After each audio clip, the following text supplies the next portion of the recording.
Bigoteros, bienvenidos a Bigote Sonoro. Este espacio no venimos a analizar nada. Estamos aquí para decirte quién tuvo la razón. Existe para escuchar en lo que la película confiesa cuando la imagen ya no puede sostenerla sola. Hoy no vamos a la épica. Hoy no vamos a la fantasía. Hoy vamos a algo más incómodo. Personas diciendo la verdad cuando ya no saben qué hacer con ella. Hoy hablamos de Closer. Una película donde el amor no se rompe con explosiones, se rompe con frases. Y donde la música no intenta curar, simplemente lo expone. Closer es una película de espacios cerrados, pero también de emociones sin salida. Cuatro personas adultas, cuatro edades emocionales distintas, cuatro formas de pedir lo mismo, ser vistos sin tener que mentir. Y desde el inicio, la música establece la regla. Aquí no va a guiarte, no va a decirte qué sentir, va a dejarte solo con lo que ya está ahí. Las canciones en Closer no aparecen para embellecer escenas, aparecen como huellas, como recuerdos que llegan tarde, como pensamientos que no puedes apagar. Ahora, te daré un pequeño resumen de dónde suena cada tema en Closer. The Blower's Daughter de The Man Rise suena al principio de la película, durante los créditos iniciales y varias escenas sentimentales clave entre Dan y Alice. Está íntimamente asociada con la historia de amor inicial y la obsesión emocional que marca el tono de la película. La canción Cold Water de The Man Rise también, este tema se usa de forma recurrente a lo largo del film, principalmente como motivo instrumental de fondo en momentos de reflexión o soledad de los personajes. Como ejemplo, escenas que son más tranquilas y más emotivas con Dan. La canción The World Outside de Devils, perdón, suena como Dan y Alice y se encuentran con Larry o en momentos de transición emocional, como un puente entre escenas muy importantes. Esta canción es recordada especialmente por la escena del primer encuentro de Dan con Alice en el club donde trabaja. Por su parte, la canción de Smack My Bitch Up de Prodigy aparece en el club cuando Alice está trabajando y Larry entra.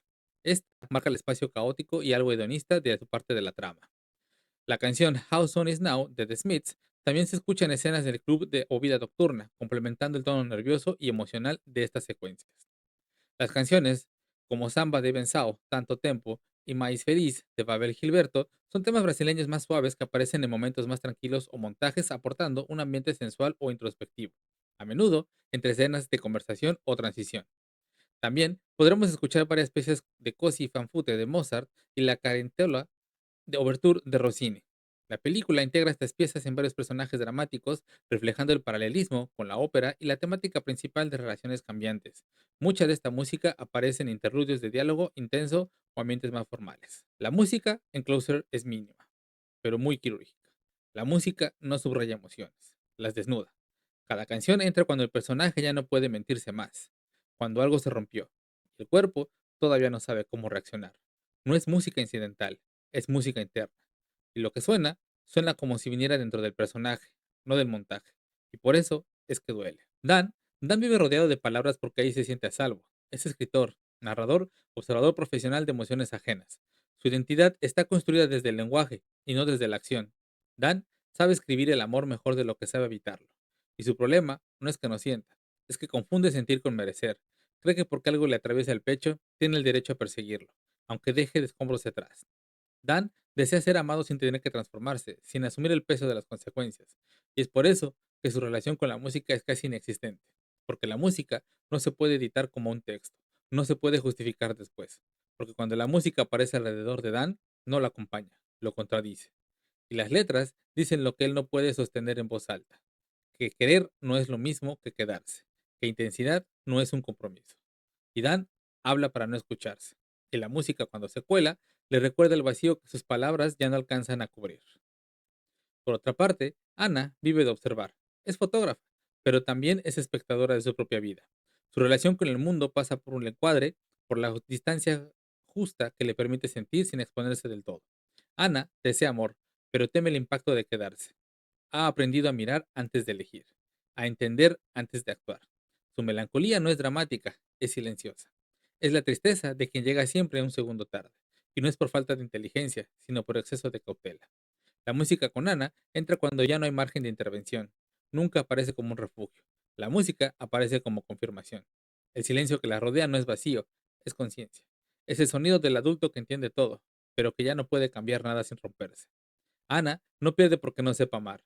Pierde porque lo aprendió demasiado bien a no ocupar espacio. Alice no se protege. Y en Closer, eso es casi una condena. Su origen emocional no está en el control ni en la estrategia, sino en la entrega.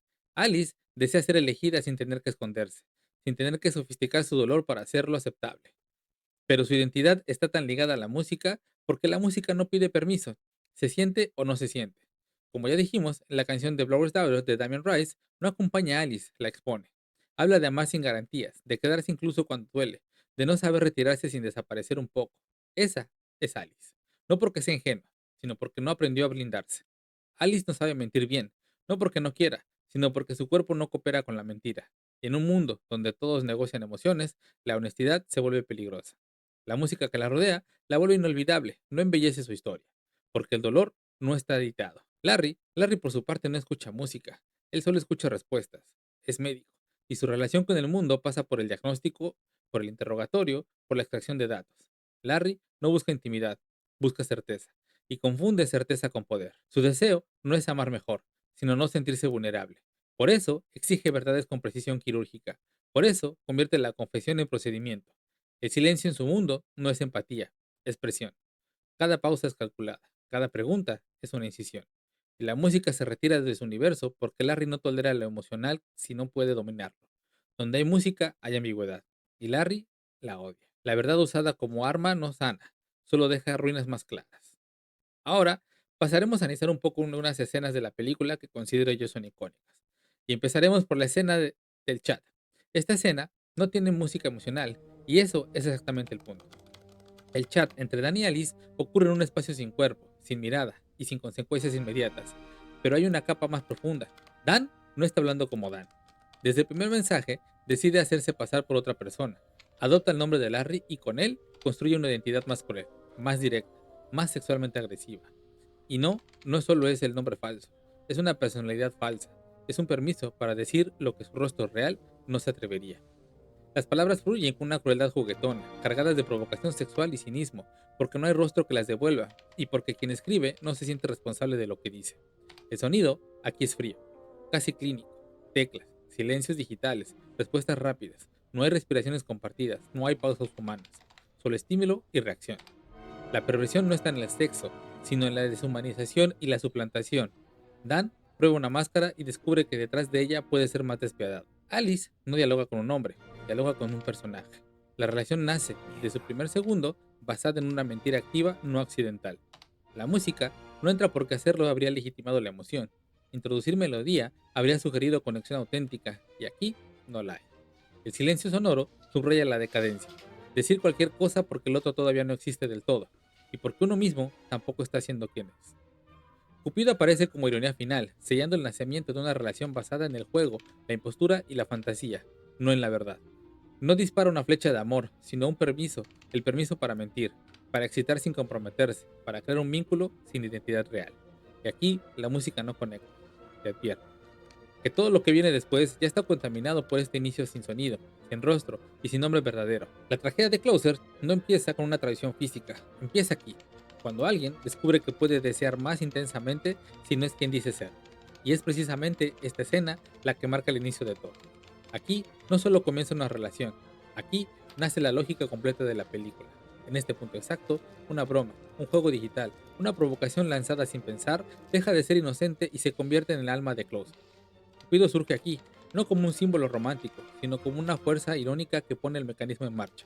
Todo lo que ocurre después, los celos, las traiciones, las humillaciones y la violencia emocional no son accidentes aislados, son consecuencias directas de este primer acto sin verdad. Nada en Closer sucede porque sí. Todo sucede porque aquí, en este chat, sin música, sin cuerpo, alguien decidió mentir que era más excitante que ser honesto. Y la película entera no hace otra cosa que elegir esa flecha inicial, disparada no al corazón, sino a la identidad. En la escena de la foto, Anna llora mientras escucha. Esta es una de las escenas más devastadoras de Closer, porque ocurre en el umbral. Anna no ve, escucha, y escuchar duele más. No hay música que la acompañe mientras está detrás de la puerta, solo respiración contenida, palabras ajenas, tiempo que se estira.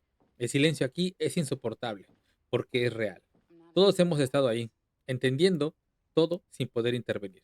Cuando la música entra después, lo hace tarde, casi con pudor, no consuela.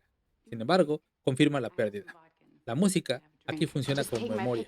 Ese momento se queda grabado para siempre, no como grito, sino como un eco. El llanto de Ana no solo es por la traición, es por reconocerse, una vez más, en el rol de la observadora. Y la música no la protege porque la música entiende que algunas verdades no deben suavizar. Durante la escena de la galería, que es un espacio público que destruye lo íntimo, aquí la música es ambiente distante, fría, casi decorativa. No entra para acompañar emociones, sino para subrayar que ahora todo es visible. Las relaciones ya no ocurren en habitaciones privadas, sino frente a otros ojos. La música no guía el sentir, observa lo que hace público. Cada mirada pesa, cada gesto se amplifica. El amor, al ser expuesto, pierde refugio. Sonido y espacio trabajan juntos. Lo que antes dolía en silencio, ahora incomoda en público. La música se mantiene neutra, porque la escena no trata de sentimientos, sino de vergüenza compartida. Y aquí empieza a romperse algo que ya no podrá repararse en privado. Aquí es donde Closer hace algo cruel y brillante, convierte el amor en una pieza colgada en la pared. No la deja respirar, no la deja esconderse. La pone bajo las luces blancas, bajas, parpadeantes, limpias y bajo una estética que finge neutralidad, pero que en realidad es un tribunal. Porque en una galería no solo es un lugar con arte, es un lugar donde todo tiene un precio, un ángulo, una distancia correcta, una forma adecuada de ser admirado.